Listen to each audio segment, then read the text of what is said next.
Hello friends, তো সকাল সকাল এই যে আমার দুটো পার্সেল চলে এসছে। সকাল সকাল যখন পার্সেল আসে তখন বেশ ভালোই লাগে। যখন কিনি তখন একটু খারাপ লাগে যে পয়সাগুলো চলে গেলো, কিন্তু পার্সেলটা আসার পরে বেশ ভালো লাগে। তো আমি দেখাই তোমাদেরকে যে আমি কী কী কিনেছি। ছোট্ট পুচু পুচু জিনিস, জানি না কেমন এসছে, আই হোপ ভালোই এসছে, বাট বাকিটা ইতিহাস। বাবারে বাবা, এখন ভাইটাল পড়েছে। ও ভেরি নাইস। অ্যাকচুয়ালি জিনিসগুলো আমার নয়, মানে এই জিনিসটা তো আমার নয়, আরেকটা কি এসছে ওটার মতো দেখতে হবে। এটা হচ্ছে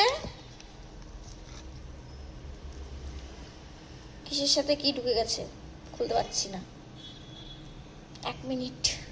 এই যে এটা হচ্ছে টানা, দুটো টানা, আর এটার সাথে হচ্ছে দুটো কানের। ভালো এসছে না? আমি একদিন পরবো, বাট জিনিসটা আমার নয়, জিনিসটা আমার বৌদির, কিন্তু সুন্দর। আমি একদিন পরবো। এই দেখো, সেই লাগবে কিন্তু। যাই হোক, কেমন লাগলো অবশ্যই জানাবে। তোমরা নিতে চাইলে আমাকে ডিএম করবে, সরি কমেন্ট করবে।